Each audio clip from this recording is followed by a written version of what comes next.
Psalm 118, Psalm 1, the 118th Psalm, the 118th Psalm, Psalm 118. And when you find it, let's moonwalk down to verse 22 through 23. Psalm 118, verses 22 through 23. Thank God my dad is here, my little brother. Thank God for all of them. Psalm 118, verses 22 through 23. Reads like this out of the King James Version. The stone which the builders refused is become the headstone of the corner. Verse 23. This is the Lord's doing, and it is marvelous in our eyes. Thank you. You may be seated. The stones that the builders refused is become the headstone of the corner. This is the Lord's doing, and it is marvelous in our eyes. For a few moments of our time together, I would like to label these few little lines with this thought very simply. Something good will come out of this. Something good will come out of this. And if you're not too mean and bougie, just smile at the person beside you. Some of y'all ain't smiled the whole service. Y'all scaring me. Smile at the person beside you. Say, friend, I don't care what you're going through. Please know something good will come out of this. Some of y'all don't know that death and life lies in the power of your tongue. So this time, don't tap your neighbor, tap yourself. Say, self, something good will come out of this. Something good will come out of this. Need your prayers, please. I was thinking just the other day that this service is a day before a national holiday in America. This service is being held on the Sunday before the holiday to honor the life and the legacy and the dream of a man who was born in Atlanta, Georgia on January 15th, 1929. The man that we're going to honor tomorrow. The world will pause to honor his life and his legacy. That man is none other than Dr. Martin Luther King, Jr. It's so interesting that Dr. King is now being venerated across the world. He is now being honored across the world. But when he was alive, his life was not appreciated as much as it has become now.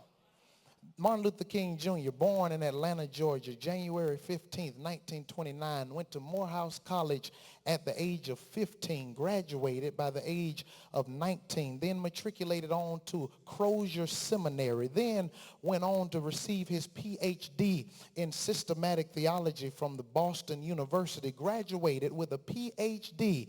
by the age of 26 years old. Dr. Martin Luther King was nothing to play with. He had a Ph.D. Did y'all hear what I say? A P to the H to the D at the age of 26 years old. And he is respected as being a man who led boycotts and marches trying to get people to see that we were all equal regardless of the color of our skin. He was trying to make America be true to what they said on paper. He wanted the government to give us our rights to be humans and equal citizens in this society. Wanted America to give us our rights to vote. And his march there in Washington, D.C. on August 28th, 1963, he said these words near the conclusion of his sermon. He said, I have a dream today. I have a dream that one day every valley shall be exalted, every hill and mountain shall be made low. The rough places will be made plain, and the crooked places will be made straight. And the glory of the Lord shall be revealed, and all flesh shall see him together. He said, this is our hope, and with this faith, I go back to the South. With this faith, we will be able to hew out of the mountain of despair a stone of hope. I like that right there. Dr. King's dream is that one day, with the faith that those African Americans had and the white supporters had, was one day he would be able to hew out of a mountain a stone of hope. Back in 2011, I had a privilege to see the only black man's statue there in Washington, D.C. Do y'all know Dr. King has some swag like none other? He's right there chilling, looking over at the Jefferson Memorial in the Washington Mall right now with his arms folded, looking over with contempt at Thomas Jefferson's statue. He is a smooth mamma jamma. I mean, he's a smooth brother. But when I walked up on the statue, what stood out to me before I saw his face, there were some words written on the monument. There were some words written on the monument of the King statue. Can I tell you what I read? It says, out of a mountain is hewn a stone of hope. And there he stands as a stone, as a monument to America that God can bring some good things out of Nazareth. He stands there as a stone of hope, letting you know that although y'all rejected me in the 50s, y'all rejected me in the 60s, y'all didn't want to honor me until I was dead and gone, but the stone that the builders rejected has now become the chief cornerstone, the only black man to have a holiday to be celebrated in America, the only black man to have a statue on the Washington Mall in D.C. Isn't it interesting that God has a history of raising up rejected stones? Yeah, just because you kicked me doesn't mean the benediction has been pronounced on my destiny. Just because you don't like me doesn't mean that you have the right to punctuate a period on the sentence of my life. No.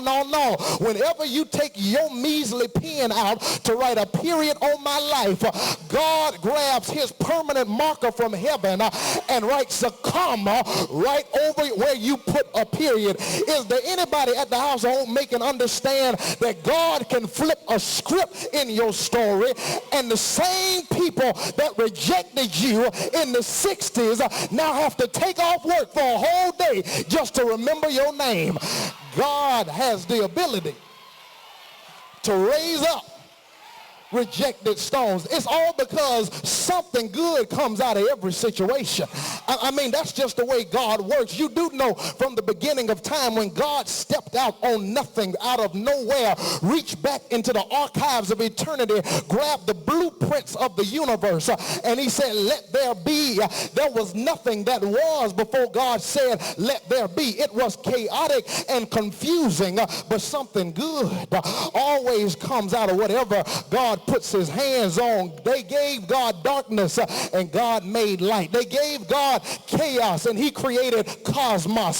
They gave God confusion and he created the entire universe. It's only because you do know something good will come out of every situation. Moses got to the Red Sea. There was no way he could penetrate the water with the army behind him. There were mountains on his right and his left. Pharaoh was pressing behind him. But you do know something good can come out of every situation. Moses looked up to heaven and said, God, what you want me to do with all these folks? God said, what you looking at me for? You need to tell the people to go forward. Lift up whatever is in your hand. The minute he lifted up his rod, the seas opened. God constructed a highway in the middle of no way, and they passed through the Red Sea on dry land. It's because God will always bring something good out of a bad situation. They threw the Hebrew boys into the fiery furnace. They were supposed to be gone long time ago, but King Nebuchadnezzar looked over and said, hey, didn't we just throw 3 men in the fire? They said, yeah, King, you the man, you did that thing. He said, we got a problem because we put 3 in. Why do I see 4 walking around? It's because God will step in to make sure you step out. And God has a way of making some good come out of every situation. I don't even have to give you any more biblical stories, but can I just tell you one more? Lazarus was dead for 3 days. In the Jewish history and culture, they thought that the spirit would hover over the body 3 days after a person died. Well, Jesus didn't show up to the 4th day, so there was no possible chance that life could come back into Lazarus. Jesus walks up to the tomb and calls Lazarus by name. He said, now y'all do me a favor. Y'all got to participate. You roll away the stone, and Jesus Jesus said, Lazarus, come forth. Now the old preacher would say he had to call him by name, because if he would have just said come forth, then Elijah, Obadiah, Zechariah, Malachi, everybody would have got up out the grave. So sometimes he has to call you by your name to bring you out of a dead situation. It's because God can always bring something good out of what is bad. And I don't know who I'm preaching to today. I don't know what kind of mess you found yourself in, but God can pull a miracle out of mess. God can pull triumph out of trouble. God can pull a diamond out of disaster. God can pull a blessing out of your mess, and God can pull some glory out of a garbage can. God can pull a sapphire out of your struggle. So no matter what you're facing right now, you got to believe prophetically with everything in your body, something good is going to come out of this. I'm not preaching to everybody. Some of y'all not going through anything. Life for you is a scoop of Bluebell homemade vanilla ice cream with Snigglers, a Snicker bar, and Skittles and Twizzlers on the side. This ain't your sermon. If you've never been through any hell, you never had to pass through high water, you can sit there. You have the right from the preacher to sit there with your arms folded for the rest of the service. But I came to talk to the people that know what it feels like to be lied on, that know what it feels like to go to Kroger and cross your finger when you rub your debit card through the machine. I'm talking to the people who got some hellions in your family and you can't stand to go to the reunion sometime. Whatever you facing, you got to believe something good can come out of it. And Paul said, and we know that all things, when you're up and when you're down, all things, when you're broke and when you're balling, all things, when you lose your job and when you got a job, all things, the sunshine and the storm, all things work together. Because God has a way of bringing something good out of a bad situation. That's what's going on in our text today. We're hanging out in one of my favorite Psalms. I like Psalm 118. Psalm 118 is the conclusion of the Hallel Psalms. Everybody say Hallel. The Hallel Psalms consisted of Psalm 113 to 118, and whenever the Jews would celebrate the feast of the Passover, what they would do is continue and bring these psalms into their worship experiences. These psalms were used for praise and worship. These psalms were not meant to depress anybody. These psalms were used for praise and worship. I got a problem. This is a praise psalm, but I don't know who wrote it. I know y'all wanted me to come down with a little bit more information than that, but no matter what research I did, I could not find out who wrote this psalm. That makes this very hard to figure out the context of this content. Because when I read Psalm 23, I know who wrote Psalm 23. David wrote Psalm 23. He was a shepherd, but realized even a shepherd needs a shepherd, so he picked up his quill pen and parchment and wrote, the Lord is my shepherd. So I have some context for that. Content. Psalm 73 was written by Asaph, and Asaph was a faithful follower of God and could not understand why the evil men were prospering and the faithful men were suffering. I got some context for that content. I even have some context for Psalm 27. The Lord is my light and my salvation. Whom shall I fear? David wrote that psalm. He wrote that after the experience of having to fight a 9-foot giant from Gath called Goliath. I have some context behind that content, but the problem with this psalm, I have no context behind this content. There is a praise, but I don't know the story behind the praise. And if you are in church today, let me warn you that this is happening all over this room right now, that somebody may jump up and lift their hand. Somebody is going to get happy before the service is over, and you're going to be wondering what they shouting for. Let me just tell you, let me ease your mind right now. Don't even ask no questions, because you don't don't know the story behind their praise. There's some details in the dance. There's a story behind the shout. There's a prognosis behind the praise.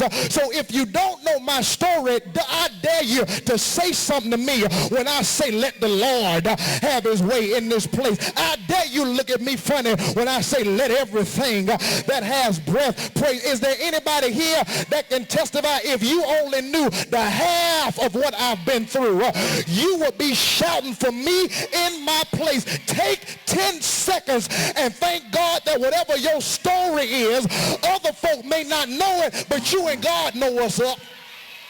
You know how many times he paid your bills. You know how many mountains he helped you climb over. You know how many rivers you had to cross. You know how many times you cried yourself to sleep. So since nobody else knows but you, forget who's sitting beside you and just say, Lord, I thank you that you've been carrying me. Listen, I can tell the people that have been through something. I can tell the people that got a testimony, because you ain't got to pump them to praise. You ain't got to ask them to shout. When they came up in here, they entered into his gates with thanksgiving. They came in here shouting because there was a story.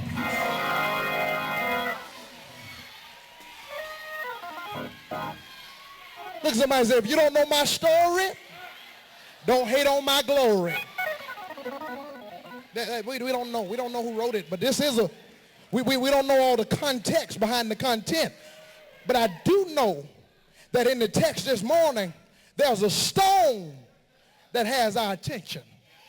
Yeah. I like this stone. I wish this stone could speak, because I would listen very closely to this stone.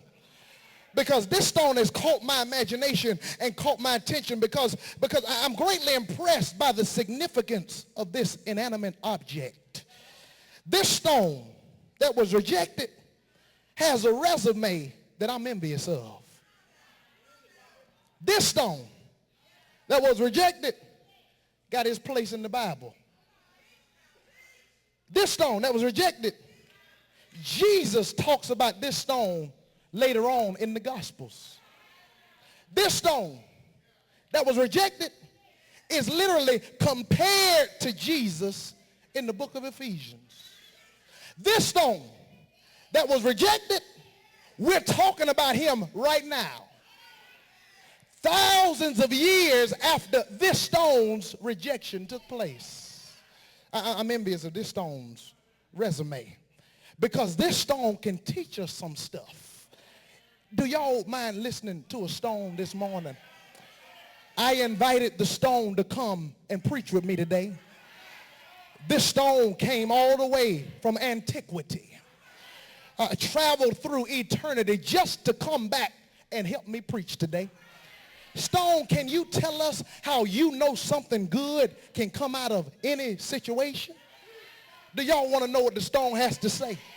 Well, the stone says, number one, write this down, please. Tweet it if you got to. Facebook it if you want to. Number one, we are divinely designed even with defects.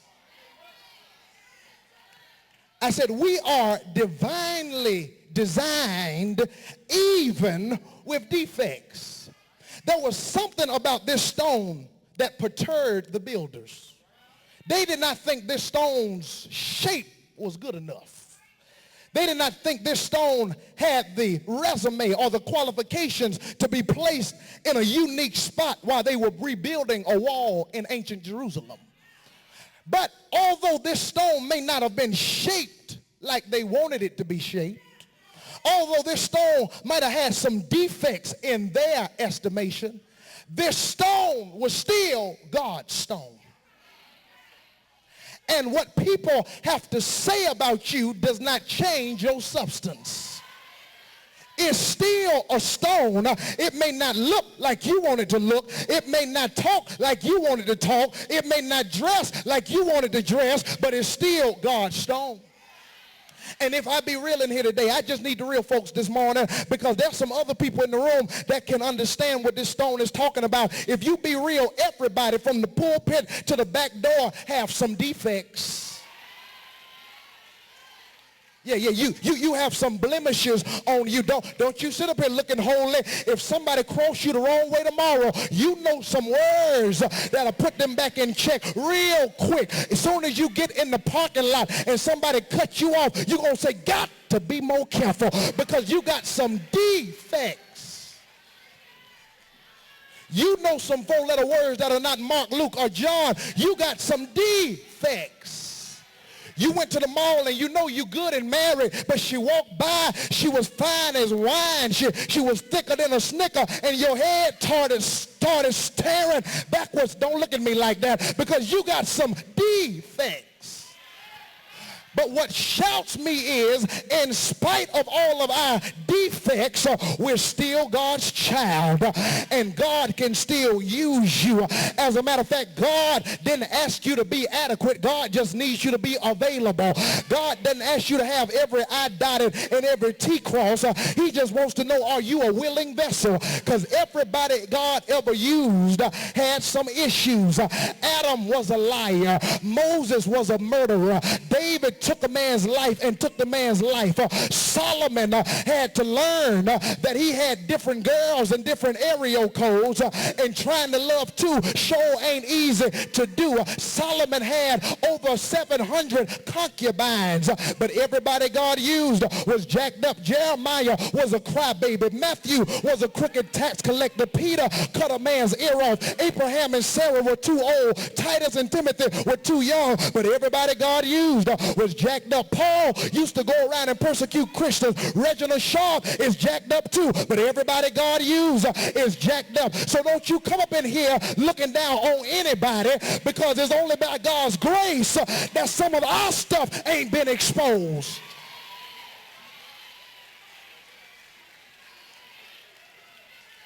This stone was divinely designed, even with defects. But if I let the stone talk, he'll tell you something else. He would say, your beginning will not halt your becoming. I'm going to preach whether y'all sleep or not. If somebody sleep beside you, just don't even wake them up. I said, number two, your beginning will not halt your becoming. It's right there in the text. The stone that the builders rejected, watch the text, has become. Because you won't always finish how you started.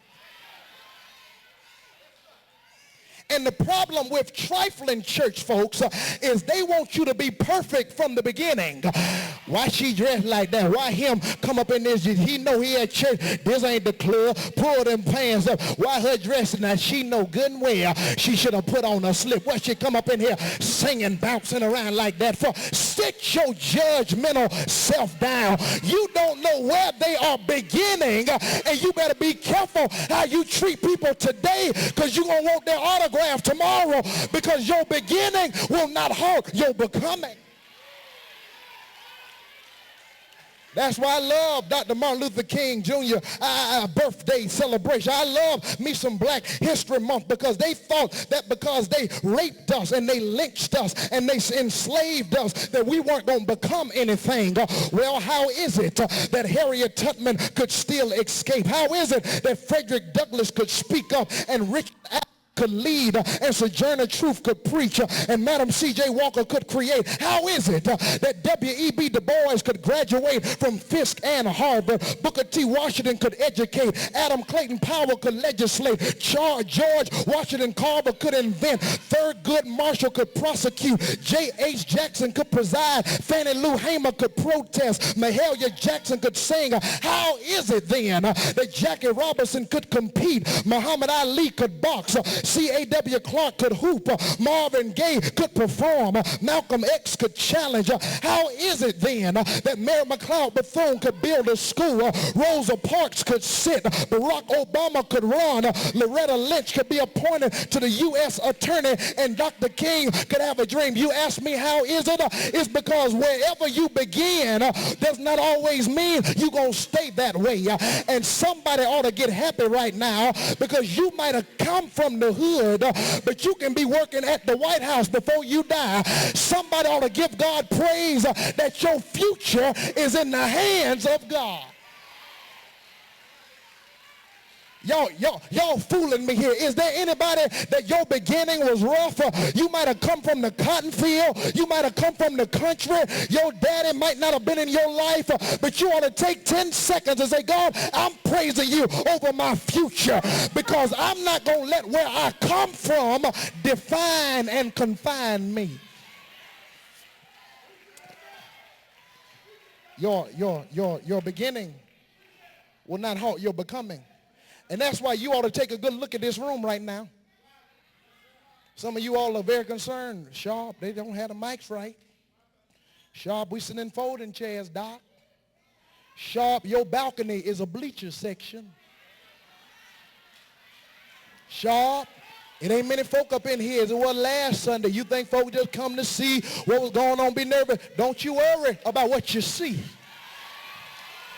Because your beginning ain't gonna halt your becoming. Come holler at me 5 or 10 years later. Come see where we are then. Don't you ever get caught up with what you see. We walk by faith and not by sight. Is there anybody here that can give God praise over the future?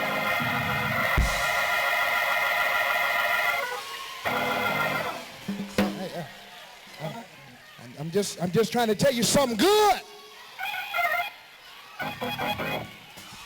Hey, I said something good. Something good can come out of this. Yeah, so your beginning does not have to halt your becoming. You're divinely designed even with defects. But then watch this. Your rejection leads to your relocation. The stone that the builders rejected has become, watch this, the chief cornerstone. The chief cornerstone means that's going to be the piece that's going to hold two intersecting walls together. If the cornerstone loses its spot, the whole building collapses.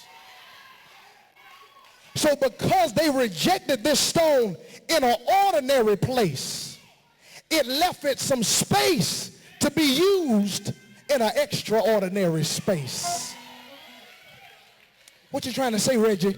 Sometimes God will let some stuff not work out so that he can speed you up to where he wants you to be in the first place. You ought to thank God for some relationships that did not work, because your rejection in that one led to your relocation in another one. You ought to thank God for the job that didn't accept you, because if you would have accepted that one, you would have been beneath God's plan. But since you were rejected in one place, he's trying to relocate you. Can I testify? When I left Morehouse College, my dream seminary was Harvard Divinity School. But I went to Yale Divinity School, but that wasn't my dream, y'all. I went there because they gave me a full ride. I'm talking about money, change. So I said, Lord, I think I hear you speaking. And I went to Yale, but that wasn't where the Lord wanted me to be. It was comfortable, but it wasn't providential. I went there, left Yale, applied to Harvard. That meant I would have been even further up north. I was in Yale in New Haven, Connecticut. If I got accepted to Harvard, that would have put me in Boston, Massachusetts. I would have been 2 more hours further from home. Well, last March, I applied, and Harvard rejected me. Not because my application or my writings weren't good, but they rejected me because they couldn't understand why a person would want to leave Yale and come to Harvard. They couldn't understand. And so they rejected, not because I wasn't qualified, they just couldn't understand what I was trying to leave for. I was trying to leave because I knew there was something in my spirit that wasn't content at Yale. Harvard rejected me, but Vanderbilt accepted me.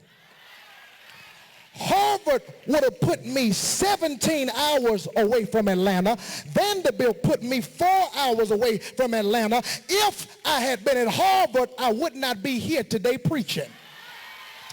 So my rejection, y'all gonna help me eventually, led to my relocation. Because God's plans are always better than your plans. Can somebody just say, God, do it. God, do it. I'm going to stop crying. I'm going to stop complaining. And I'm going to trust you even when I can't trace you. Your rejection leads to your relocation. And I speak over somebody's life right now. You didn't lose your job in vain. It may be because you're working in an area where God didn't call you to work in.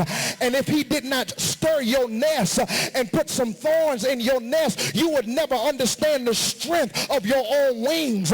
So he kicked you out the nest so you can start using what he gave you inside in the first place.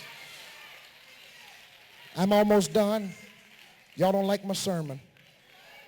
Stone would say, you're divinely designed, even with defects. Your beginning will not halt your becoming. Your rejection leads to your relocation. But last and final, watch this. The Almighty can do the amazing.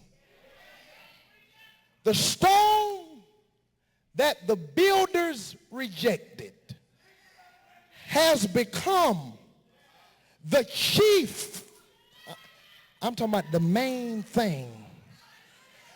I'm talking about if it moves, everything falls. I mean, God has a position for you to hold some stuff together. If you die, your family gonna crumble. That's why he got to keep you living. You ain't going nowhere. I don't care what the doctors say, because he's holding you there, because he moved you from an ordinary place to an extraordinary place. Now, how do you explain all of this? How do you explain a black man getting the only statue in D.C.? How do you explain? It doesn't make much sense, does it? A stone that the builders rejected has become the chief cornerstone. Sharpe left Harvard and Yale to come to Macon.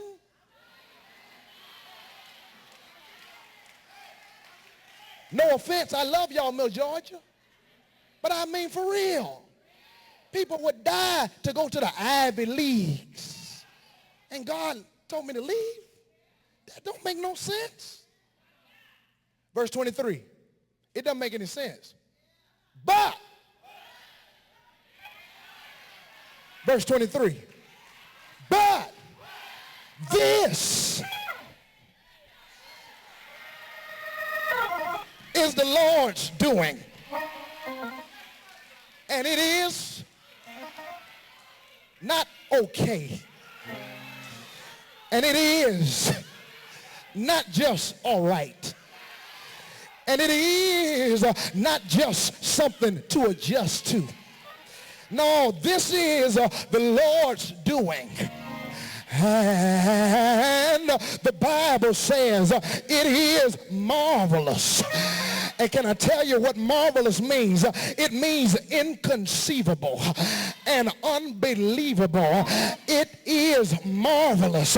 And there's somebody in the house today. You've been trying to understand your journey.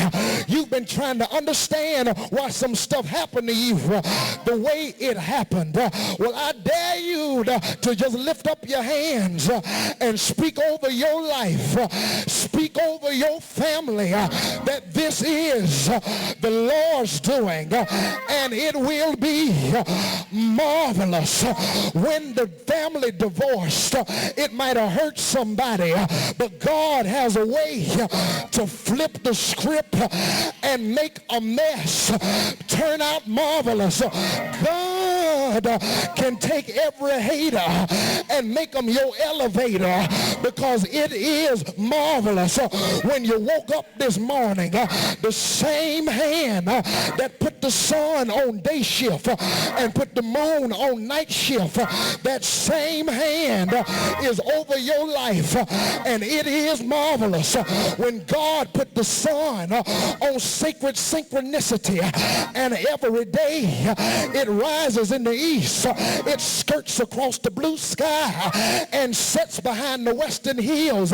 It's marvelous when nighttime falls and the black velvet carpet of the night sky comes forth and the stars begin to twinkle like debutantes on their way to a coronation party. It's marvelous when God put the wetness in the water, when God put the greenness in the grass, when God put the yellowness in the sun, when God put the grayness in the cloud. It was marvelous when God set the butterfly on his migration trail. It's marvelous when God taught the bird to come by your window and stop in the choir stand on the tree limb beside your window and taught them hymn book songs that nobody alive can utter. It's marvelous when God woke you up this morning, put some sound thinking in your mind, put some breath back in your body, put some movement back in your feet, put some clothes back on your back. It was marvelous. Now can y'all help me preach this thing? Wake up your sleeping neighbor and say, neighbor, I speak over your life. Some marvelous things are about to break forth, but don't you wait until the battle is over to give God praise for it. You ought to speak it. You ought to believe it. You ought to shout over it right now, because the stone that the builders rejected has become the chief cornerstone. Can I tell y'all of another stone I heard about? I heard about a stone that came through 42 burning generations. This stone stopped by a village called Bethlehem. This stone was born to a virgin named Mary. This stone walked the streets of Capernaum, and this stone healed people by the Sea of Galilee. This stone turned water into wine. I'm talking about Dasani into Moscato. I'm talking about Aquafina into Riesling. I'm talking about Deer Park into Pinot Grigio. Don't ask me how I know, but I do know this stone healed dead people. This stone fed 5,000 with 2 pieces of tilapia and 5 red lobster biscuits. This stone, they led him up a hill called Calvary, and he died from the 6th to the 9th hour, from 9 a.m. to 3 p.m. The stone died and hell got happy. The devil started tweeting, we got the stone. They start passing the Cavassier. They start dancing and twerking. They were in hell. They were so glad that the stone was dead. But early, y'all can sit there. I'm going to preach to myself. Early Sunday morning, the stone got up. Do y'all know his name? His name is Wonderful Counselor, Mighty God, Everlasting Father, Prince of Peace, Way out of no way, Lily in the Valley, Bright and Morning Star, Shepherd of my soul. Do y'all know him? His name is Jesus. Slap five with somebody. Say, Jesus got up. And since Jesus got up, I can get up too. Grab your neighbor by the hand. Grab your neighbor by the hand. Now don't hold it like a dead fish. Say, neighbor, you don't know all I've had to go through. Say, neighbor, you don't know how many tears I've had to cry. But neighbor, I speak over your life. Something marvelous is about to break loose. Something marvelous is about to come forth. Can't God do it? Won't God do it? Hasn't God done it? Say yes. Say yes.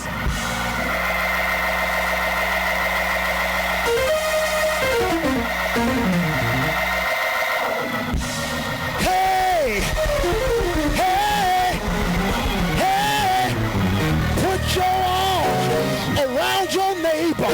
Put your arm around your neighbor. Shake them and rock them. Rock them and shake them. Say, neighbor, don't forget these next words. If you forget everything else, please, please don't forget this. Be not dismayed. Whatever betide, God will take care of you. God will.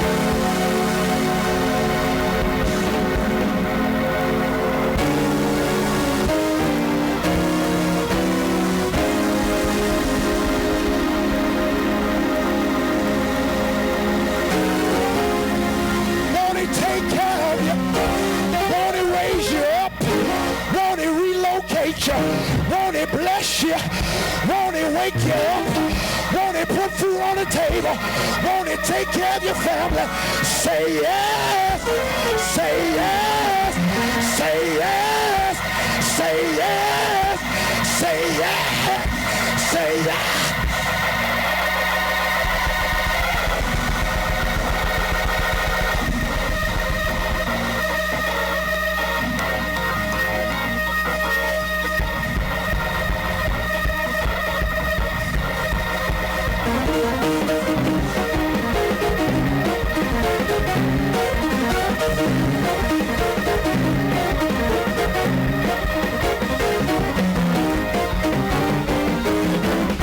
Look at your neighbor. Say, neighbor, something good will come out of this. Now act like it. Act like it.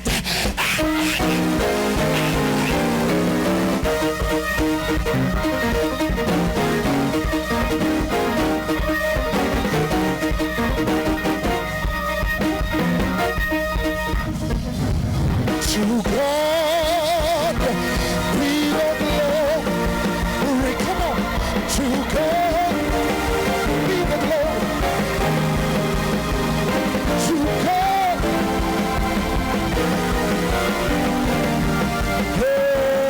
For all the things he's done, for all the ways he's made, for all the bills he's paid, for all the stuff he blocked away.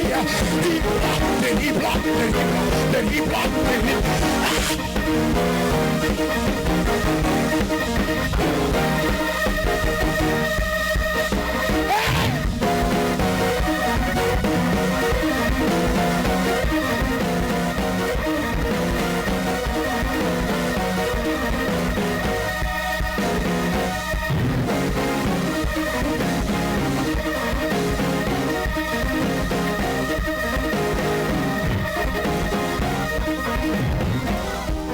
Somebody lift your hands and say, God, thank you.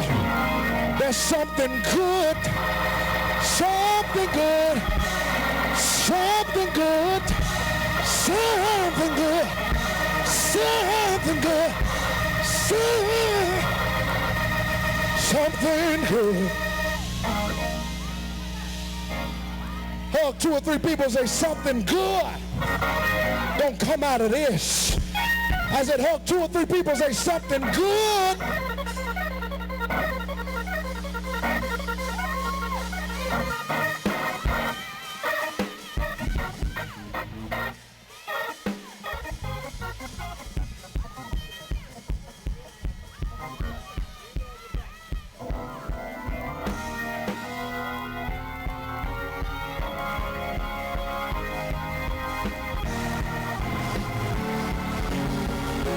Y'all help me real quick. Put a praise on it.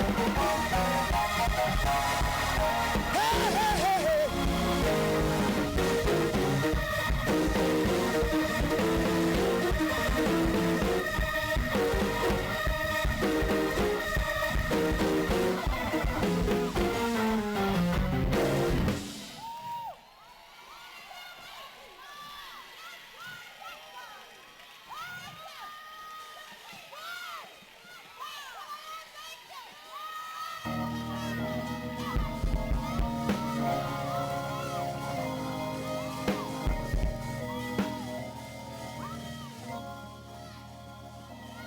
Touch yourself, touch yourself.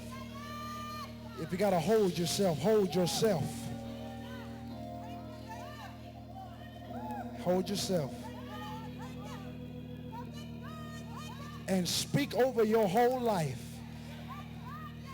and say something good will come out of this. Come on, come on, don't let yourself go. Sometimes we give up too fast. Say, I may have to cry sometimes. The devil may attack me. Depression may come. Loneliness may come. But something good